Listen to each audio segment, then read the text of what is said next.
Do you remember the moment? I want you to go back there. Find that memory. The moment someone looked you in the eye and you saw it.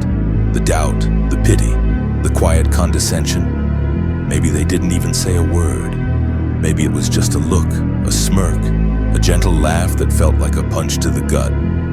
Or maybe they did say it. Maybe they said the words out loud. You can't do that. You're not smart enough. You don't have the talent, the money, the connections.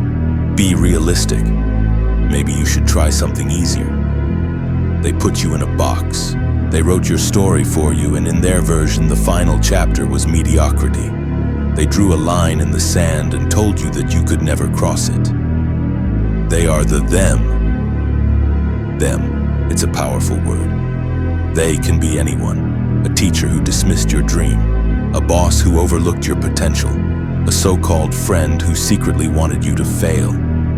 Sometimes they are the people who love you the most, trying to protect you from disappointment by clipping your wings. And so often the loudest, most convincing voice in that chorus of doubt comes from the person you see in the mirror every morning.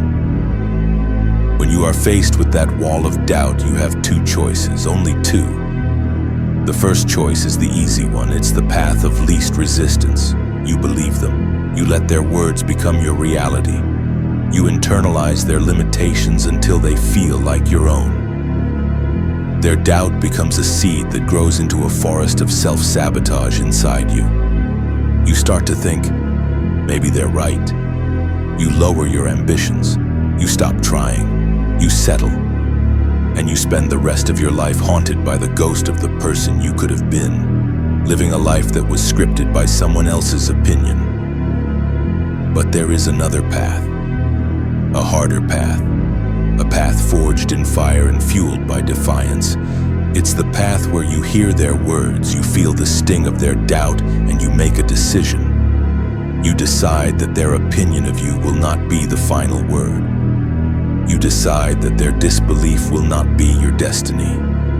You look at the box they put you in, and you decide to burn it to the ground. You decide to prove them wrong. This isn't about petty revenge.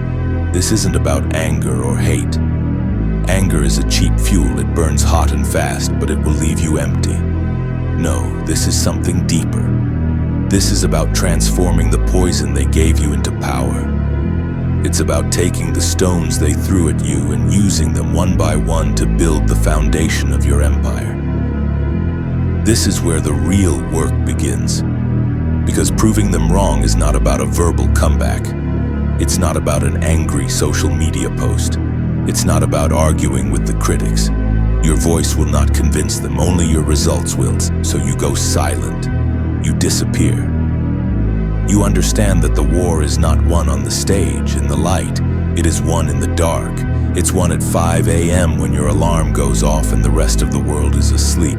It's won in the gym when you push out one more rep than you thought you could handle.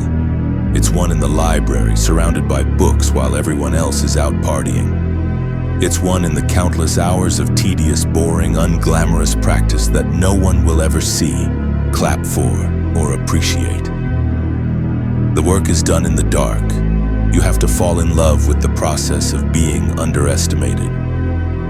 Let their laughter be the soundtrack to your training session. Let their skepticism be the reason you study harder, practice longer, and refuse to give up. Every time you want to quit, I want you to conjure their faces, hear their voices, remember how it felt to be written off. That chip on your shoulder is not a burden.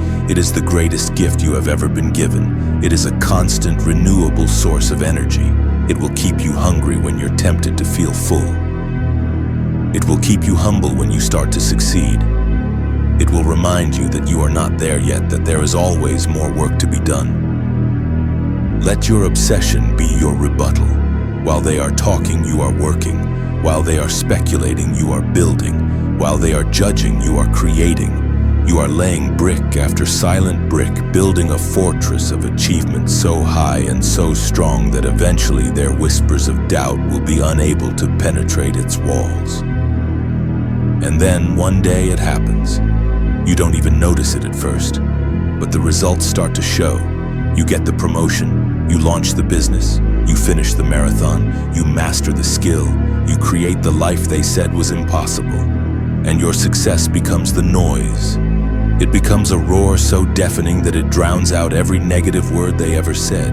It is the final, undeniable argument. You don't have to say a word. Your life becomes the statement. And the funniest thing will happen. The them will change their tune. They'll come out of the woodwork and say, "I knew you could do it all along." They'll ask you for advice. They'll claim a small piece of your victory.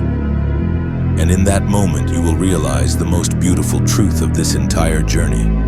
You will realize that at some point along the way, you stopped doing it for them. The fire that started as a reaction to their doubt has transformed into a self-sustaining blaze of pure self-belief. You're not doing it to prove them wrong anymore. You're doing it to prove yourself right. You're doing it because you fell in love with your own potential, with the person you became during the fight. So I ask you, who is your them? Who is it that told you no? Who is it that underestimated your fire? Get their faces in your mind right now. Don't get angry, get focused. Let their doubt be the spark. Let your hard work be the kindling. And let your success be the inferno that lights up the sky. Your story is not finished. The best chapters haven't even been written yet. Go out there and write a story that they never saw coming. Go out there and prove them wrong.